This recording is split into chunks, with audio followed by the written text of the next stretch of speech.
सो है guys, welcome back to the channel. So हम लोग कर रहे थे अपना सेम फाउंडेशन का पेपर नंबर 2 जो कि है फंडामेंटल ऑफ अकाउंटिंग। अब देखो फंडामेंटल ऑफ अकाउंटिंग का ये हमारा लेक्चर नंबर 2 है। अगर आपने लेक्चर 1 नहीं देखा तो प्लीज़ आप उसे एक बार देखो, क्योंकि मैंने बेसिक से स्टार्ट किया हुआ है। लेक्चर 1 के लिंक आई बटन डिस्क्रिप्शन में दिया हुआ है, तो एक बार आप उसे देख लेना, फिर ये देखना ज़्यादा बेनिफिट रहेगा।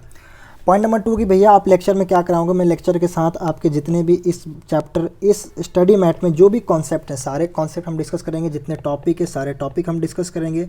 साथ में इसमें जो भी प्रैक्टिकल क्वेश्चंस दिए हुए हैं, जो भी इलस्ट्रेशन दिए हुए हैं और जो भी एमसीक्यू दिए हुए हैं, ये सारी चीज़ें हम डिस्कस करेंगे, यानी स्टडी मैट को 100% कवर करेंगे। भैया जो हमारे एग्जाम्स होने वाले हैं ये हमारे एमसीक्यू में होंगे, तो आप इलस्ट्रेशन और प्रैक्टिकल क्वेश्चन इसको आप क्यों करा रहे हो? क्योंकि मैं चाहता हूँ कि आपके लॉन्ग क्वेश्चंस आंसर भी आप करो, क्योंकि आपको सेम में इंटर और फाइनल में कोई प्रॉब्लम ना आए। ठीक है ना, फाइनल में वैसे अकाउंट्स नहीं है, अकाउंट्स की जगह पे सीएफआर है, लेकिन मैं चाहता हूँ कि आपके अकाउंट स्ट्रॉन्ग रहो ताकि आपको इंटर में प्रॉब्लम ना आए और भी किसी सब्जेक्ट में कोई प्रॉब्लम नहीं आए। ठीक है, तो हमें क्या करना है, हमें भैया कॉन्सेप्ट तो करने हैं, प्रैक्टिकल क्वेश्चन करने, साथ में एमसीक्यू भी करने हैं। ये सारी चीज़ें हमें करने साथ में एमसीक्यू पे हमें थोड़ा ज़्यादा फोकस करना है। क्यों? क्योंकि एमसीक्यू में एग्ज़ाम होने वाले हैं सीएमए फाउंडेशन का सितंबर और दिसंबर अटेम्प्ट में। भैया उसके बाद का जो अटेम्प्ट है उसका क्या? तो देखो आप किसी भी अटेम्प्ट के हो मेरी वीडियोस देख सकते हो, क्योंकि मैं आपको प्रैक्टिकल और इलस्ट्रेशन सारी क्वेश्चन तो करा ही रहा हूँ ना, एमसीक्यू में एक्स्ट्रा करा रहा हूँ। अगर आपके एग्जाम में एमसीक्यू नहीं आएगा तो आप एमसीक्यू मत देखना, सिंपल सी बात है। दूसरा पॉइंट, मैंने एमसीक्यू सीरीज स्टार्ट कर दिया गया है। एमसीक्यू सीरीज में ऑलरेडी 150 प्लस अकाउंट्स के क्वेश्चन अपलोडेड है, उसमें और भी क्वेश्चंस मैं यहाँ से कराऊंगा तो उसमें अपलोड करते जाऊंगा। तो एमसीक्यू सीरीज़ का लिंक भी आई बटन डिस्क्रिप्शन दिया हुआ है, उसमें 4 वीडियोज़ हैं प्लेलिस्ट में। अदरवाइज मिशन सीएमए के यूट्यूब चैनल पर जाओ, प्लेलिस्ट पे क्लिक करो और वहाँ पे आपको एमसीक्यू सीरीज़ का प्लेलिस्ट मिल जाएगा। ठीक है, तो ये सारी चीज़ें डिस्कस हो गई। अब सीधा अपने क्लास पे आते हैं। अब देखो मैंने फर्स्ट लेक्चर में हमने बिल्कुल अपने बेसिक से स्टार्ट किया था, चैप्टर 1। ठीक है, अब देखो ये हमारा चैप्टर 1 जो कि है अकाउंटिंग बेसिक्स। अकाउंटिंग बेसिक में हमारा टॉपिक 1 है accounting principle, concept and convention, जो यहाँ से हमारा टॉपिक स्टार्ट होता है। तो हमने ये स्टार्ट कर लिया था, लेकिन मैंने आप लोगों को फर्स्ट लेक्चर में ये टॉपिक ना कराते हुए मैंने थोड़ा सा आगे, टॉपिक 1 ही था बट मैंने आपको यहाँ से कराया था। देखो दिखा देता हूँ आप लोगों को, मैंने आपको यहाँ से अकाउंटिंग बेसिक अकाउंटिंग टर्म्स यहाँ से कराया था। बिल्कुल मैंने ग्राफ के अकॉर्डिंग सारी चीज़ें आपको समझा दी थी, डायग्राम बना के मैंने सारी चीज़ें ये आपको समझा दी थी। आई होप आपको ये सारी चीज़ें क्लियर हो गया हो। ठीक है, देखो ये सब मैंने आपको पढ़ा दिया था बहुत अच्छे से, यानी कंप्लीट मैंने basic accounting terms first lecture में करा दिए थे। इसलिए क्योंकि आपको बेसिक अकाउंटिंग टर्म्स आना बहुत ज़रूरी है, तभी आपको अकाउंट समझ में आएगा। सिंपल सी बात है, बेसिक अकाउंटिंग टर्म्स का मतलब होता है कि जो बेसिक वर्ड्स यूज किए जाते हैं अकाउंट्स में उसका क्या मीनिंग होता है। सपोज मैंने आपको बोल दिया बैड डेब्ट्स क्या होता है, तो आई होप आप फर्स्ट वीडियो के बाद ये जानते होंगे, तो आपको पता होना चाहिए बैड डेब्ट्स का मतलब क्या होता है। अगर आपसे कोई बोले फाइनेंशियल ट्रांजेक्शन्स का मतलब क्या होता है, बिजनेस ट्रांजैक्शन का मतलब क्या होता है, ट्रांजैक्शन का मतलब क्या होता है, कैपिटल का मतलब क्या होता है, एसेट्स का मतलब क्या होता है, भैया क्या बच्चों वाली चीज़ें पढ़ा रहे हो? ये सारी चीज़ें मुझे पता आप सबको आती है, लेकिन जो बच्चे कॉमर्स बैकग्राउंड से नहीं है, आर्ट्स या साइंस से बच्चे हैं, वो सीए कर रहे हैं, उनको प्रॉब्लम आती है। तो इसलिए मैंने ये मानते हो कि किसी भी फील्ड का बच्चा हो, अगर मेरी वीडियोस देख रहा है आप उसको प्रॉब्लम ना आए, इसलिए मैंने पहले आपको ये बेसिक अकाउंटिंग टर्म्स करा दिए थे। ठीक है, तो आपको आते हैं तो बहुत अच्छी बात है, नहीं आते तो आप एक बार 1 देखो। अब आते हैं सीधा अपने बिल्कुल स्टार्टिंग पे। अब आते हैं सबसे पहले भैया हमें क्या पढ़ना है, सबसे पहले इंट्रोडक्शन टू अकाउंटिंग की, भैया अकाउंटिंग आखिर होता क्या है। ठीक है ना, अब कभी भी आप कुछ भी पढ़ते हो तो उसका सबसे पहले आप इंट्रोडक्शन पढ़ते हो। सिंपल सी बात है, हमारे लिए अकाउंट्स नया है, हमने नहीं पढ़ा 11th क्लास में 12th क्लास में नहीं पढ़ा। अगर जिसने पढ़ा अच्छी बात है, जिन्होंने नहीं पढ़ा उनके लिए क्या है। तो भैया इंट्रोडक्शन टू अकाउंटिंग, आखिर हम अकाउंट जो पढ़ने वाले होता क्या ये तो बताओ, इसका इंट्रोडक्शन तो दो आप, है ना। टॉपिक का नाम क्या है, इंट्रोडक्शन टू अकाउंटिंग। यानी भैया अकाउंट्स क्या होता है, अकाउंटिंग किसको बोलते हैं। जिन बच्चों को आता बहुत अच्छी बात है, जिनको नहीं आता देखो सिंपल सी बात है, अकाउंटिंग वर्ड सुनते ही हमारे मन में एक पॉइंट आता है भैया, एक नाम याद आता है अकाउंट सुनते ही, जिसको बिजनेस, यानी अकाउंट सुनते ही कुछ पैसा, बिजनेस, ऐसा कुछ हमारे माइंड में आता है, बिल्कुल एकदम करेक्ट आता है। ठीक है ना। अब देखो अकाउंटिंग क्या होता है, सिंपल सी बात है, किसी भी टाइप का बिजनेस हो, बिजनेस बहुत अलग अलग टाइप के हो सकते हैं, हो सकता है सोल प्रोप्राइटरशिप हो। अब भैया सोल प्रोप्राइटरशिप क्या होता है, यानी कोई सिंगल ऑनर, ठीक है, सोल प्रोप्राइटरशिप हो, प्रोप्राइटरशिप की स्पेलिंग ये है। ठीक है, हो सकता है कोई सोल प्रोप्राइटरशिप हो, यानी कोई सिंगल पर्सन बिजनेस कर रहा हो सकता है कोई पार्टनरशिप हो, यानी कोई पार्टनरशिप में बिजनेस कर रहा हो, मे बी कोई कंपनी हो, मे बी कोई जॉइंट वेंचर कर रहा हो, बहुत अलग अलग टाइप के बिजनेस हैं। किसी भी टाइप का बिजनेस हो, सबका मोटिव क्या है कि भैया सबको चाहिए कि हमें प्रॉफिट कमाना है, सिंपल सी बात है। कोई भी एक बिजनेस इसलिए करता है क्या कि मुझे लॉस कमाना है, नहीं भैया, सबका मोटिव ये होता है कि हमें प्रॉफिट कमाना है। चलो मैंने मान लिया कि आपका मोटिव ये प्रॉफिट कमाना है। मुझे मेरा एक क्वेश्चन है, आप मुझे बताओ कि आप किसी बिजनेस का पता कैसे चलेगा उसने प्रॉफिट अर्न किया कि नहीं किया। भैया प्रॉफिट अर्न किया नहीं किया इसके लिए तो मुझे कुछ उसका हिसाब किताब करना पड़ेगा, सिंपल सी बात है। अगर मैं हिसाब किताब करना पड़ेगा। क्या हिसाब किताब करोगे, तो भैया हम करेंगे ना, हम देखेंगे उसने टोटल कितने का सामान बेचा, सेल कितने का किया, या फिर कोई स्कूल है, कोई हॉस्पिटल है, कोई डॉक्टर है, लॉयर है, तो हम देखेंगे टोटल उसने कितने रुपए की सर्विस दी। सपोज उसने 10 लाख रुपए की सर्विस दी, ठीक है भैया। उसके बाद देखेंगे उसने खर्चे कितने किए, यानी एक्सपेंस कितना किया। बहुत सिंपल लैंग्वेज में एक्सपेंस का मतलब क्या है, ये स्कूल चलाने के लिए, दुकान चलाने के लिए, सामान खरीद के लाने के लिए, रेंट देने के लिए, सारे जो चीज़ें उसने बिज़नेस को चलाने के लिए जो पैसा खर्च किया है वो हम देखेंगे खर्चे कितने किए। उसने सर पता चला हमें 6 लाख रुपए खर्च कर दिए, तो उसने कितना पैसा कमाया, तो सर उसने प्रॉफिट कमाया 4 लाख रुपए। यही तो अकाउंटिंग है। आप क्या कर रहे हो, ये अकाउंटिंग ही तो कर रहे हो। तो क्या भैया बस हम सीख गए, आगे हमें अकाउंटिंग नहीं, बस आपने लेमन लैंग्वेज में समझा कि अकाउंटिंग इसको कहते हैं। अब इसको प्रॉपर तरीके से आपको कैसे पता कि भैया सेल 10 लाख ही की हुई है, तो भैया हम क्या करेंगे, जब जब सेल करेंगे ना तब तब उसको रिकॉर्ड करेंगे कि भैया आज हमने इतने रुपए का बेचा है, आज हमने इतने रुपए का बेचा, आज हमने इतने रुपए का बेचा है, ठीक है। हमें कैसे पता भैया 6 लाख का एक्सपेंस हुआ है, तो जब हम खर्चे करेंगे उसकी भी रिकॉर्डिंग करेंगे, ठीक है भैया। तो क्या हम सिर्फ माइनस कर देंगे प्रॉफिट आ जाएगा, नहीं, उसका भी एक फॉर्मेट है, उसका भी तरीका है। अच्छा भैया रिकॉर्डिंग कैसे करेंगे, उसका भी एक फॉर्मेट तरीका है। एक्सपेंस पता कैसे चलेगा कब एक्सपेंस है कब एक्सपेंस नहीं है, कब उसको रिकॉर्ड करना नहीं करना, उसका भी एक फॉर्मेट तरीका है। प्रॉफिट कैसे निकालेंगे इसका भी तरीका है। मतलब ये सारा कंप्लीट काम आप करोगे, उसको हम कहते हैं अकाउंटिंग। अब हमें अकाउंटिंग पता किसको कहते हैं, सिंपल सी बात है। तो क्या भैया सिर्फ प्रॉफिट निकालना अकाउंटिंग होता है, नहीं, और भी काम है अकाउंटिंग का।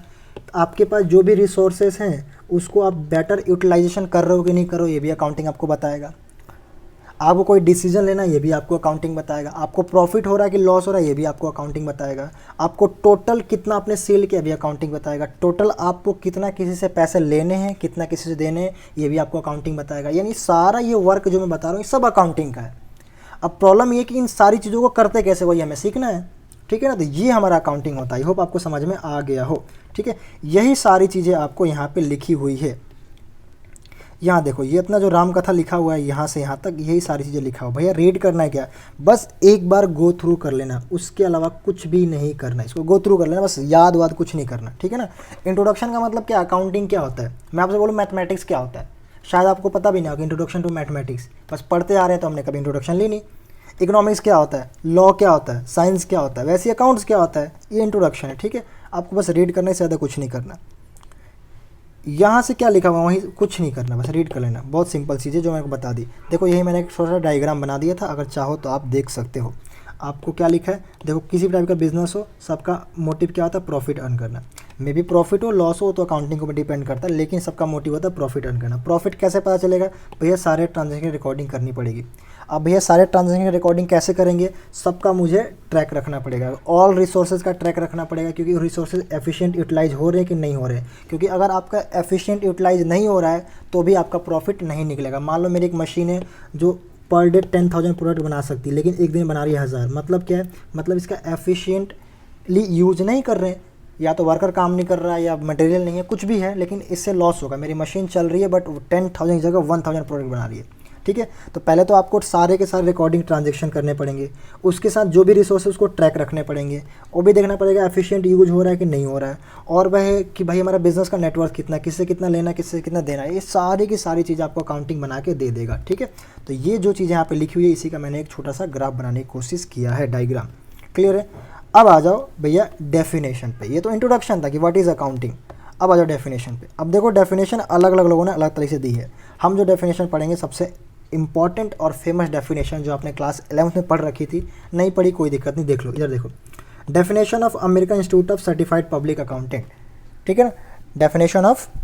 Definition bye American institute of certified public accountant year 1961, 1961 में सर्टिफाइड पब्लिक अकाउंटेंट ने एक डेफिनेशन दी है जो सबसे फेमस डेफिनेशन है अकाउंटिंग का, जो हम ज़्यादातर केसेस में पढ़ते हैं। एक और डेफिनेशन है अमेरिकन अकाउंटिंग एसोसिएट ने भी दिया है, उसका भी एक डेफिनेशन है, आप कोई सा भी एक रीड कर लो, मैं कहूँगा यही रीड करो क्योंकि आपने ये पढ़ रखी तो आपको ज़्यादा याद आएगा। अब आ जाओ डेफिनेशन क्या लिखा हम लेकर पढ़ लेते हैं, ठीक है। इधर देखो, समझो ज़रा, ये डेफिनेशन मैंने यहाँ पे लिख दी है। जो चीज़ें मैंने आपको बताई वही चीज़ डेफिनेशन में लिखी हुई है, बट ये जो लिखी है एक हमें नॉर्मल लैंग्वेज में बताया और ये एक थोड़ा सा साइंटिफिक लैंग्वेज में लिखा है, लेकिन बात उसका निचोड़ जो निकल के आएगा वही निकल के आएगा जो मैंने आपको बताया है। देखो मैं आपको समझाऊंगा अभी। देखो डेफिनेशन ऑफ अकाउंटिंग, यानी व्हाट इज़ अकाउंटिंग, क्या लिखा है। Accounting is an art of recording. Accounting एक कला है, आर्ट है, किस चीज़ का, रिकॉर्डिंग करने का। भैया रिकॉर्डिंग का मतलब क्या है, मतलब कुछ भी आप सेल करोगे, परचेज करोगे, कोई भी ट्रांजेक्शन करोगे, आप उसका रिकॉर्डिंग रखोगे कि नहीं रखोगे। अभी समझाया मैंने। हाँ भैया रिकॉर्डिंग रखना बहुत ज़रूरी है, क्योंकि हमें हर एक ट्रांजेक्शन को ट्रैक करना है, हर एक ट्रांजेक्शन को ट्रैक करना है। सिंपल सी बात है। अकाउंटिंग स्टार्ट ही होता है, accounting is an art of recording, सबसे पहले रिकॉर्डिंग की जाती है। उसके बाद क्या है, क्लासिफिकेशन, उसके बाद क्या है, समराइजिंग। भैया जब हमने रिकॉर्डिंग की उसकी क्लासिफिकेशन करेंगे, फिर समराइजिंग करेंगे इन अ सिग्निफिकेंट मैनर, अच्छे तरीके से। भैया ये आपने क्लासिफिकेशन और समराइजिंग ये क्यों छोड़ दिया, क्योंकि अभी समझाऊंगा मैं, ठीक है ना। तो accounting is a art of recording. अब देखो मैं आपको समझा देता हूँ क्या होता है। आपने बिज़नेस स्टार्ट किया, ठीक है, ये आपकी बिज़नेस की किताब, बुक, जिसमें आप रिकॉर्डिंग करने वाले हो। बहुत बढ़िया। भैया हमने सेल किया है, सेल लिख दिया।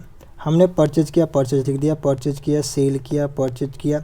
हमने और खर्चे की, एक्सपेंस दिया, रेंट दिया, सैलरी दिया, है ना।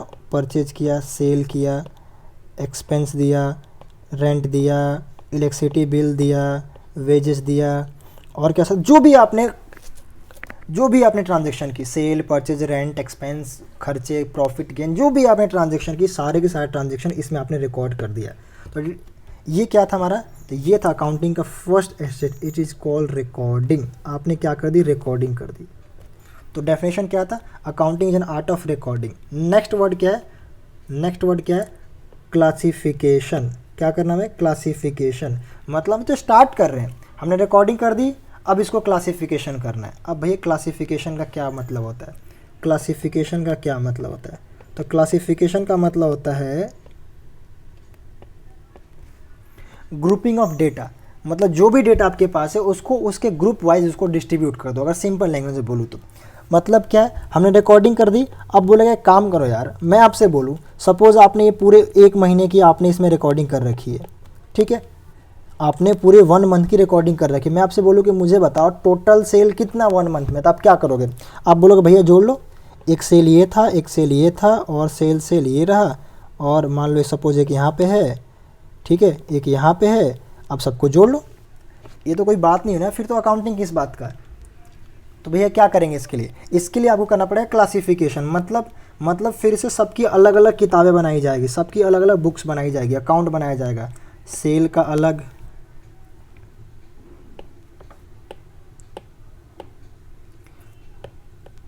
परचेज का अलग,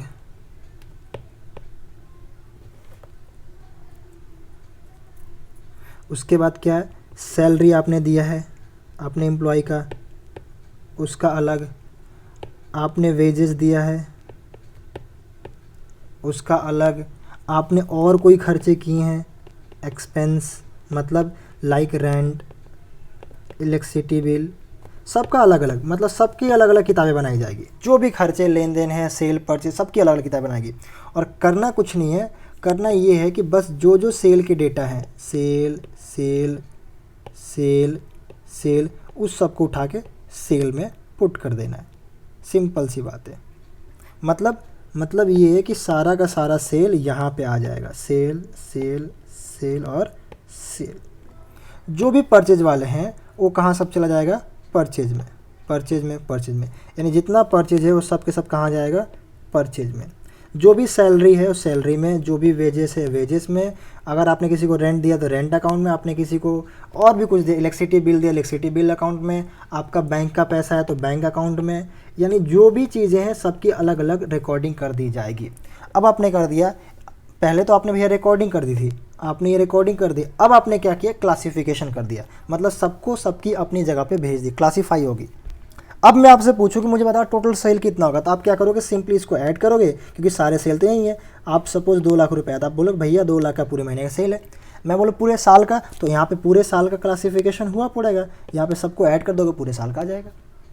ठीक है, तो क्या भैया अकाउंटिंग खत्म? नहीं, अभी कहाँ ख़त्म हो गया, आपने 2 ही स्टेज किया है। देखो अकाउंटिंग डेफिनेशन कितना बड़ा है, आप अभी यहाँ तक पहुँचे। वो क्या बोला था, बोल रहा था कि accounting is art of recording, recording कर दी भैया हमने। फिर बोला क्लासिफिकेशन, हमने क्लासिफिकेशन भी कर दिया। आप कह रहा समराइजिंग, मतलब फिर क्या कह रहे हैं आप, summarising. Accounting is art of recording, classification and classifying and summarising. अब समराइजिंग का मतलब क्या होता है, समराइजिंग का मतलब सिंपल सा सबको पता है, समरी।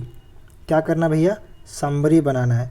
तो भैया अभी तो हमने अलग अलग किया था, अब क्या समरी बनाए, हाँ समरी बनाना है। अब समरी का क्या मतलब होता है, मतलब मैं अगर आपसे पूछूं कि मुझे बताओ, मुझे ये बताओ टोटल सेल बताओ 1 मंथ का, या टोटल सेल बताओ 1 ईयर का, टोटल परचेज बताओ, ठीक है, बैंक बैलेंस बताओ, बैंक में कितना पैसा है। मैं बोल रहा हूँ मेरे पास कितने स्टॉक हैं ये भी बताओ। मैं आपसे बोलता हूँ पूरे साल में टोटल हमने सैलरी कितनी दी ये भी बताओ। मैं आपसे बोलता हूँ कि टोटल हमने वेजेस कितने दिए, मजदूरी कितनी दी ये बताओ। मैं आपसे बोलता हूँ पूरे साल में टोटल रेंट कितने दिए ये बताओ। मैं आपसे बोलता हूँ टोटल साल में कितना इलेक्ट्रिसिटी बिल गया ये बताओ। मैं बोलता हूँ टोटल साल में कितना डेप्रिसिएशन लगा ये बताओ। मैं आपसे बोलता हूँ कि टोटल और भी अदर एक्सपेंस कुछ भी ले लो, फॉर एग्जांपल क्या ले, कुछ भी ले लो। सपोज मैंने 50 तरह के सारे डेटा दे दिए, मैंने कहा ये भी बताओ ये भी बताओ ये बताओ। आप क्या करोगे, आप बोलोगे भैया ये जितने भी चीज़ें हैं ना यहाँ पे मैंने बनाई है ये वाली, सब उठा के ला के मुँह पे मारूंगा आपके। 50 बुक्स, 50 किताबें, आज के डेट में सॉफ्टवेयर पे होता है, एग्जाम्पल की तरह समझा रहा हूँ मैं। 50 तरह की नोटबुक है, मैं उठा के लाऊंगा भैया, ये सेल का है, ये परचेज का, ये सैलरी का, ये उसका है, ये उसका है, ये एसेट का, ये लाइबिलिटी का, सबका टोटल लिखा हुआ जोड़ लो, देख लो क्या ये सही है। नहीं भैया, इसमें कुछ तो दिक्कत है। दिक्कत ये है कि आप 50 किताबें, 50 बुक्स ऑफ अकाउंट लेके नहीं आओगे, तो क्या करेंगे भैया, सबकी समरी बना लो ना। एक शीट ली जाएगी, उस शीट पे एक शीट हो लिया जाएगा, उस शीट पे क्या लिखा जाएगा, टोटल सेल 2 लाख रुपए, टोटल परचेज 5 लाख रुपए, टोटल सैलरी 20,000, टोटल रेंट 50,000, कुछ भी, total stock, total depreciation, total etcetera etcetera, जो भी चीज़ है, टोटल लाइबिलिटी, टोटल एसेट, सारी चीज़ें उस सीट पे लिख दी जाएगी। भैया ये टोटल कहाँ से आएगा, तो यहाँ से आएगा। आपने टोटल किया था ना यहाँ पे, ये वाला टोटल, ये वाला टोटल, ये वाला टोटल, यानी जितने भी आपने सेपरेट बुक्स ऑफ अकाउंट बनाए थे क्लासिफिकेशन करके, उन्हीं क्लासिफिकेशन करने के बाद जो टोटल आएगा उसको आपने एक शीट पे फिर से फिरो दिया। इस सीट को हम बोलते हैं समरी, इसको हम क्या बोलते हैं, समरी। अब भैया इस सीट का नाम क्या है, इसी को हम बोलते हैं ट्रायल बैलेंस, जो आगे आप पढ़ोगे इसी को हम बोलते हैं ट्रायल बैलेंस। यानी trial balance part of summary, ये समरी में आता है, समराइजिंग में ट्रायल बैलेंस आता है। और क्या आता है और बता रहा हूँ, देखो भैया। अच्छा ठीक है, इसको क्या बोलते हैं फिर, रिकॉर्डिंग वाले को, तो जो रिकॉर्डिंग आपने की है ना इसको हम बोलते हैं जनरल। यानी सबसे पहले आपने सुना होगा बिजनेस में किया था जनरल एंट्री, ठीक है, तो रिकॉर्डिंग वाले को हम बोलते हैं जनरल एंट्री। जो आपने क्लासिफिकेशन किया इसको हम क्या बोलते हैं, इसको हम बोलते हैं लेजर। लेजर मतलब सबका अलग अलग अकाउंट, ठीक है। और समरी वाले क्या बोलते हैं, ट्रायल बैलेंस। तो क्या भैया हम समरी पे तक पहुंच गए, नहीं, समरी में कुछ चीज़ें और बाकी है, थोड़ा सा डेफिनेशन पे आते हैं। Accounting in art of recording समझ में आ गया भैया, रिकॉर्डिंग कर देंगे, क्लासिफिकेशन अलग अलग कर देंगे, समरी फिर से एक साथ कर देंगे। समरी फिर से क्या कर देंगे, एक साथ कर देंगे। अब समरी में तो क्या भैया सिर्फ यही आएगा, समरी में क्या सिर्फ यही आएगा जो आपने बताया, ट्रायल बैलेंस ही आएगा समरी में? नहीं, ट्रायल बैलेंस ही नहीं आएगा, एक दो चीज़ें और आएगी इसके अंदर। उसका नाम क्या है, उसको हम बोलते हैं trading and profit and loss account और बैलेंस शीट। तो भैया ये क्यों बनाया जाता है, इसको हम फाइनेंशियल स्टेटमेंट भी बोलते हैं। अब ये trading account and profit and loss account क्यों बनाया जाता है, तो देखो trading and profit and loss बनाया जाता है कि आपको टोटल प्रॉफिट और टोटल लॉस कितना हो ये निकाल सके। अब मैंने आपसे कहा कि नहीं, मुझे समरी आपने बता दी, टोटल सेल इतना, टोटल परचेज इतना, टोटल एक्सपेंस इतना है, स्टॉक इतना, डेप्रिसिएशन इतना, सब बता दिया। टोटल एसेट्स हमारे पास इतना है, टोटल लायबिलिटी इतनी है, अपने सारी चीज़ें बता दी मेरे को, लेकिन मुझे चाहिए कि प्रॉफिट निकाल के दिखाओ। तो आप क्या बोलोगे, सर इसमें सारे के सारे जो सेल वाले हैं उसको ऐड कर दो और एक्सपेंस को ऐड करके माइनस कर दो, आपको प्रॉफिट निकल आएगा। नहीं, आप मुझे ये नहीं बोलोगे, आप मुझे trading and profit and loss account बना के दोगे। Trading and profit and loss account को बनाया जाता है प्रॉफिट या लॉस जो बिजनेस में हो उसको निकालने के लिए। ये भैया कैसे बनता है, हमें पढ़ना तो ही आगे। मैंने कहा यार मुझे ये बताओ, प्रॉफिट और लॉस आपने निकाल दिए सब कुछ, मुझे सिर्फ ये चाहिए कि मेरे पास कितने एसेट्स हैं और कितनी उसके अगेंस्ट लायबिलिटी है, मतलब कितना मेरा अपना संपत्ति और कितना मेरे को देना है। तो आप क्या बोलोगे, ये बैलेंस, ये पकड़ो समरी यानी ट्रायल बैलेंस, अब ढूंढ लो इसमें। नहीं, आप मुझे बैलेंस शीट प्रिपेयर करके पकड़ा दोगे। बैलेंस शीट में सारी की सारी एसेट एक साइड लिखी होती है और जो भी लायबिलिटी है दूसरी साइड लिखी होती है। तो जो भी क्वेश्चन है उसके आंसर आप मुझे ऐसे दोगे। तो अगर आपने बैलेंस शीट मुझे बना के पकड़ा दी, अब ये मेरा कंप्लीट अकाउंटिंग हो गया, यानी बैलेंस शीट बनने के बाद अकाउंटिंग एंड हो गया कंप्लीट। अब फिर शुरू से चले जाओगे, फिर रिकॉर्डिंग से स्टार्ट हो जाओगे। अब आ जाओ डेफिनेशन पे भैया। डेफिनेशन क्या है देखो फटाफट, किधर गया। Accounting an art of recording पता है, क्लासिफिकेशन समराइजिंग पता है, समरी में क्या कहता है, trial balance, trading and profit and loss और balance sheet in a significant manner. अब ये क्या मतलब है, इन अ सिग्निफिकेंट मतलब अच्छे तरीके से, चाइनीज़ लैंग्वेज में नहीं, ऐसे लिखना है कि ताकि सबको समझ में आए, एक फॉर्मेट में, एक तरीके से, ठीक है ना। In a significant manner and in terms of money. और पहली बात कि जो भी आप करोगे रिकॉर्डिंग, क्लासिफिकेशन, समराइजिंग, वो सब इन टर्म्स ऑफ मनी होना चाहिए। ऐसा नहीं कि लिखो 10 बोरी आटा, ठीक है ना, 50 ट्रक फर्नीचर, 100 बोरी सीमेंट का। भाई प्राइस भी तो लिख कितने का है, 1 लाख का, 2 लाख का। अकाउंटिंग इसमें की जाएगी, किस में की जाएगी, यानी जो भी करना है सिग्निफिकेंट मैनर में, यानी फॉर्मेट में, तरीके से, जो एज पर प्रोविज़न यानी एज पर लॉ जो अकाउंट्स के फॉर्मेट उसके according. In terms of money यानी अकाउंटिंग पैसों में की जाएगी। ठीक है जी, यहाँ तक क्लियर हो गया। तो भैया हमने रिकॉर्डिंग कर दी, क्लासिफिकेशन कर दिया, समराइजिंग कर दिया, सिग्निफिकेंट मैनर बहुत अच्छे तरीके से किया है, इन टर्म्स ऑफ मनी भी कर दिया। क्या अकाउंटिंग खत्म, बस थोड़ा सा और है। किसका भैया, ये जो हम ताम झाम कर रहे हैं, recording, classification, summarising, significant manner, in terms of money, किसका, ट्रांजेक्शन्स ऑफ इवेंट का। कौन सा transaction event, which are at least of a financial character, यानी जिसकी पैसों में कोई ना कोई वैल्यू है, जो वैल्यूलेस है, जिसकी पैसों में कोई वैल्यू नहीं है, जीरो वैल्यू है, उसको हम कंसिडर नहीं करते अकाउंट्स में। ठीक है ना, फर्स्ट डे ही समझाया था बेसिक अकाउंटिंग टर्म्स में, ठीक है ना। तो किसका, फाइनेंशियल ट्रांजेक्शन इवेंट्स का। कौन सा financial transaction event, which are at least a financial character, जिसका कुछ ना कुछ फाइनेंशियल कैरेक्टर हो।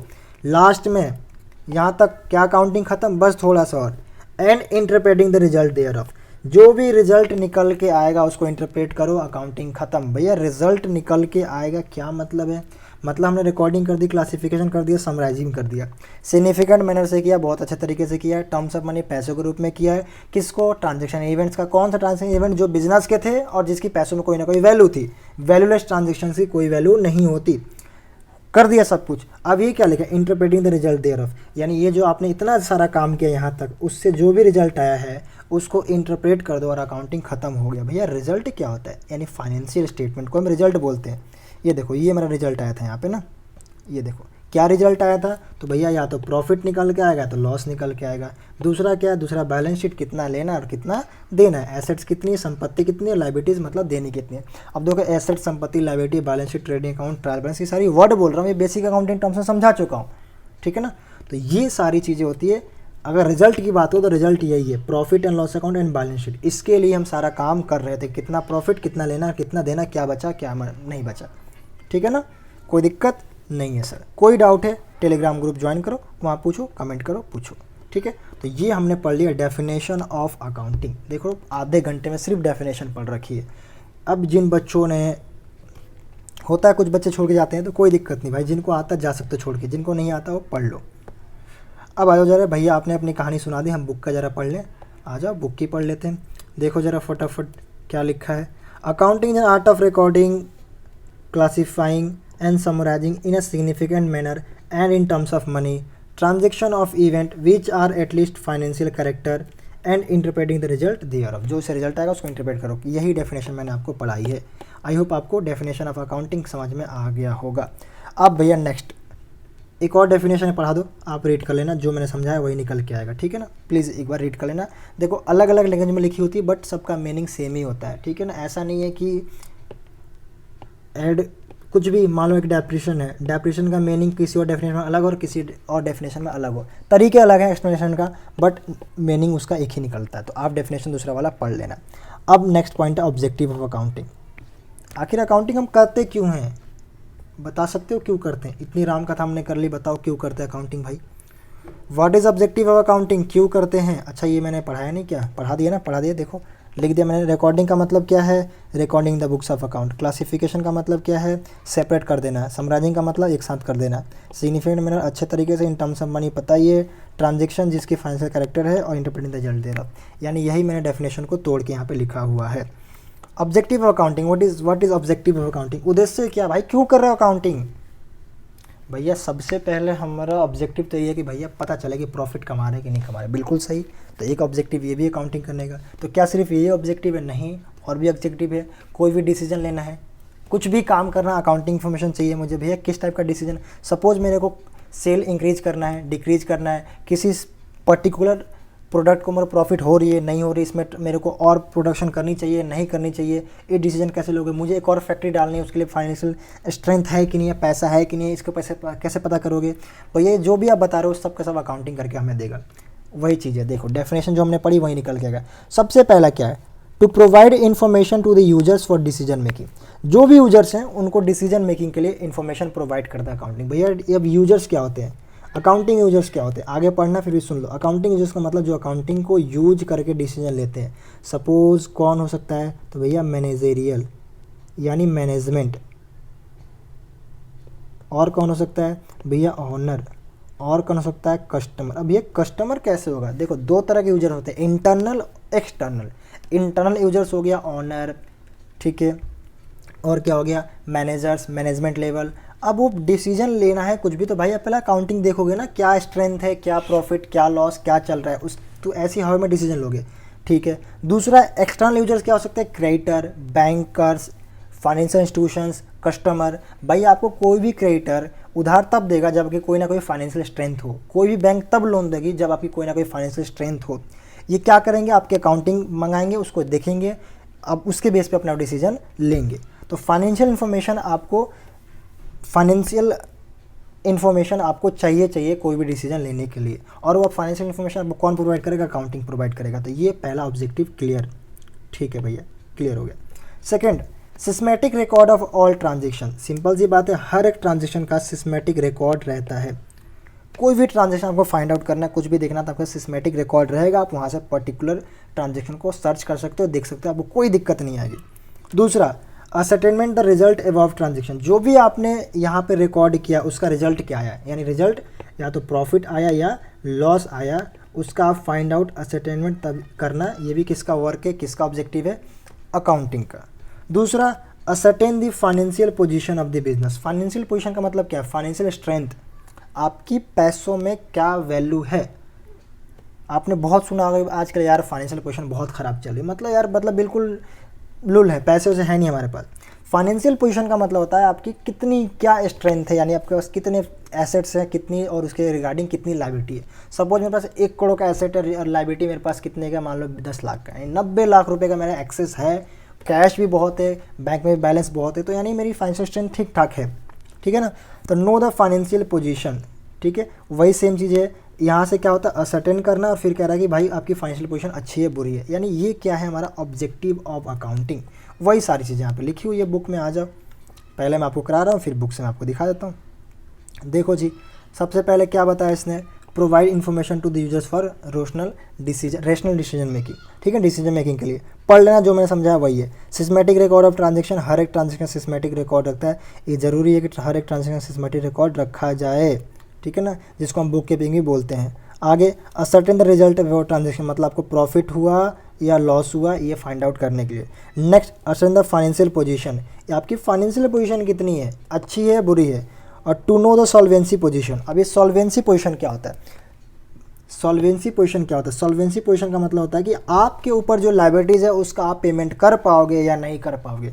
सपोज मेरे एसेट्स हैं 20 लाख के, मेरी लायबिलिटीज़ है 2 लाख की, मेरी सॉल्वेंसी पोजीशन क्या है? बहुत बेस्ट है, कोई दिक्कत नहीं। आज चाहूँ आज 2 लाख रुपये दे के 18 लाख की मेरा एसेट रख सकता हूँ। यानी सॉल्वेंसी पोजीशन मस्त है, कोई दिक्कत आने वाली बात नहीं है। सॉल्वेंसी पोजीशन इसे कहते हैं कि अगर आप अपने जो भी लायबिलिटीज़ है तुरंत आप उसकी पेमेंट कर पाओगे नहीं कर पाओगे, उतनी आपके पास स्ट्रेंथ है या नहीं है, ठीक है ना। पढ़ लो, देखो समझ में नहीं आ रहा तो। Balance sheet and profit and loss account prepare as above given useful information to stakeholders regarding the concern potential to meet the obligation. Obligation का मतलब क्या है, पोटेंशियल का मतलब क्या है, तुम्हारे ऊपर उतनी क्षमता है। ऑब्लिगेशन का मतलब क्या है, liability short run as well as long run, यानी जो छोटी मोटी लायबिलिटीज जो कल परसों नरसों या महीने के अंदर देना या 2 साल 5 साल बाद देना, वैसी लायबिलिटी दोनों का आप ऑब्लिगेशन को पेमेंट कर पाओगे, ठीक है। इसे हम कहते हैं सॉल्वेंसी पोजीशन। क्लियर है, ये हमने क्या पढ़ लिया, तो भैया हमने पढ़ लिया ऑब्जेक्टिव ऑफ अकाउंटिंग। अब मुझे बताओ ऑब्जेक्टिव का मतलब क्या होता है। ऑब्जेक्टिव मतलब सिंपल सा बात है, उद्देश्य। कोई भी काम क्यों कर रहे हो, मैं टीचिंग क्यों कर रहा हूँ, सिंपल सी बात है, मेरा टीचिंग करने का कोई ना कोई ऑब्जेक्टिव है। मेरा ऑब्जेक्टिव आप सब पढ़ लो, सिंपल सी बात है। और क्या ऑब्जेक्टिव है, ये ऑब्जेक्टिव मेरे को यूट्यूब पे से कुछ मिलेगा तो वो तो भूल जाओ, क्योंकि अभी बहुत छोटा चैनल है, कुछ नहीं मिलने वाला। तो अभी फ़िलहाल तो ऑब्जेक्टिव यही है कि आप सब पढ़ लो और मेरा चैनल ग्रो कर जाए, ठीक है। और सर आपका कार्य क्या है, आपका वर्क क्या है, तो मेरा वर्क है पढ़ाना, टीचिंग। और आपका ऑब्जेक्टिव क्या है, उद्देश्य क्या है, तुम लोगों को पढ़ाना, टीचिंग। मतलब क्या है, क्या कहना चाहते हो, कहना ये चाहता हूँ कि कहीं ना कहीं आपका ऑब्जेक्टिव और आपका वर्क यानी आपका फंक्शन कहीं ना कहीं एक दूसरे से कोरिलेट है, यानी आपको कहीं ना कहीं मैच करेगा ही करेगा, ज़्यादातर पॉइंट आपको मैच करेगा। सिंपल सी बात है, किसी भी एक मेरे पास ये फ़ोन है, सपोज इस फ़ोन का ऑब्जेक्टिव क्या है, तो सर इस फ़ोन का उद्देश्य ये है कि मेरा टाइम पे बात करना, मैं जो चीज़ें इसे करूँ करें। इसका फंक्शन सबसे पहले क्या है, मेजरमेंट, यानी आपने जो भी पास्ट परफॉर्मेंस किया, यानी पहले जो भी आपने परफॉर्मेंस किया और जो करंट में आपकी फाइनेंशियल पोजीशन है उसको मेजरमेंट करना है। ये पहला काम है अकाउंटिंग का, सबसे पहला काम है, ठीक है। क्या लिखा देखो, accounting measure the past performance of the business entity and depict its current financial position, यानी आपकी पास्ट परफॉर्मेंस को मेज़र करता है और आपके करंट फाइनेंशियल पोजीशन को डिपिक्ट करता है, यानी बताता है कि आपको करंट में कैसा रहेगा पास्ट को ध्यान में रखते हुए। सिंपल सी बात है, किसी का पास्ट बता के देख के हम बता सकते हैं कि उसका फ्यूचर कैसा होगा, ठीक है। तो वही सारी चीज़ें, आपकी पास्ट परफॉर्मेंस कैसी रही और उसके अकॉर्डिंग आपकी अभी करंट में फाइनेंशियल स्ट्रेंथ कैसी है, पोजीशन कैसी है। दूसरा क्या करता है अकाउंटिंग, भैया के बस वही काम है क्या, नहीं, दूसरा काम भी है। दूसरा काम क्या है अकाउंटिंग का, फॉरकास्टिंग। फॉरकास्टिंग का सिंपल सा मतलब है भविष्यवाणी करना। क्या है, accounting help in forecasting future performance and financial position. Accounting help करता है कि आपकी फ्यूचर में क्या फाइनेंशियल पोजीशन होगी और फ्यूचर में आपकी क्या फाइनेंशियल परफॉर्मेंस होगी, थोड़ा बहुत हम फॉरकास्टिंग कर सकते हैं of the enterprises using past data. क्या मतलब है, मतलब सिंपल सा मतलब है कि मैं पिछले 10 सालों से, बहुत ज़्यादा हो गया ना, सपोज मैं पिछले 2 सालों से पर मंथ 2 लाख रुपए का अर्न कर रहा हूँ, तो मैं क्या फॉरकास्ट कर सकता हूँ, फॉरकास्टिंग कर सकता हूँ भैया अगले 2 साल तक मैं भी 2 लाख रुपए पर मंथ अर्न कर पाऊँगा। एक फॉरकास्टिंग होते हैं, ये अलग बात है कि मैं अर्न करूँ ना करूँ, फॉरकास्टिंग है भैया आपने किस बेस पे कह दिया कि मैं अगले 2 साल तक 2 लाख रुपए अर्न करूँगा, क्योंकि मेरा पास्ट परफॉर्मेंस यही कहता है।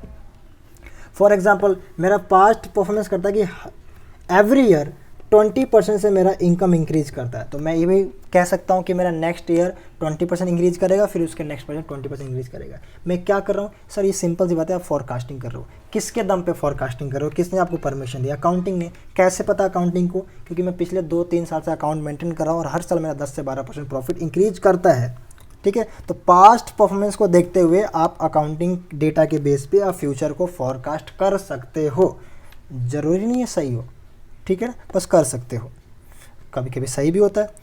दूसरा डिसीजन मेकिंग, सबको पता है, और अकाउंटिंग का काम क्या, decision making. Accounting provide relevant information यानी इंपॉर्टेंट इन्फॉर्मेशन, यानी जो जिसकी ज़रूरी है to the users of accounts to aid rational decision making.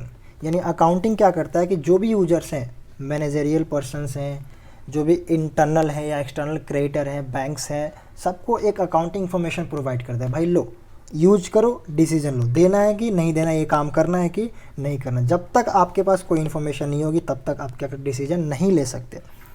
Comparison in evaluation, सबसे बड़ी बीमारी यही है कि हर बार अकाउंटिंग आपको रिजल्ट देगा और आप प्रीवियस ईयर से कंपैरिजन करोगे और इवैल्यूएट करोगे हम अपने आप को कितना परफॉर्मेंस बेटर हुआ है, कितना हम सक्सेस की तरफ जा रहे हैं और कितना पीछे जा रहे हैं। देखो accounting process, accounting assess performance achieve in relation to target and disclose information regarding accounting policies and contingent liability which play an important role in predicting comparison and evaluation of financial result। क्या कह रहा है, accounting assess करता है आपको जो भी आपने परफॉर्मेंस अचीव कर लिया, जो भी आपको टारगेट दिया गया था उस टारगेट को आपने अचीव किया नहीं किया, अगर किया तो उसमें कितने आपने अचीव किया, कितने लेवल पर आपने अचीव किया, जो भी अकाउंटिंग पॉलिसीज़ आपको दी गई थी उसके अकॉर्डिंग आपने काम नहीं किया, या कंटीजेंट लायबिलिटी है, मतलब ऐसी कौन सी लायबिलिटी है जो हो सकता है कि आगे मुझे देना पड़े या नहीं देना पड़े, उसे कहते हैं कंटीजेंट लायबिलिटी। कंटीजेंट लायबिलिटी भी अकाउंटिंग बेसिक टर्म में पढ़ा चुका हूँ। देखो ऐसे वर्ड्स जो आ रहे हैं ना, यही बेसिक टर्म्स में पढ़ना था, ठीक है। तो आपकी कंटीजेंट लायबिलिटी क्या हो सकती है, आपने परफॉर्मेंस कैसा किया, आपका पास्ट परफॉर्मेंस कैसा रहा, फ्यूचर में कैसा हो सकता है, आपने जो भी प्रोविजन है उसके अकॉर्डिंग काम किया कि नहीं किया, ये सारी की सारी आप कंपैरिजन बिल्कुल कर पाओगे। जो आपको टारगेट दिया था आपने टारगेट को अचीव किया कि नहीं किया, या कितने पीछे, ये सारी की सारी कंपैरिजन एंड इवैल्यूएशन आप कर पाओगे अगर आपके पास अकाउंटिंग डेटा अवेलेबल रहेगा तो। ये भी एक फंक्शन है। उसके बाद क्या है, कंट्रोल।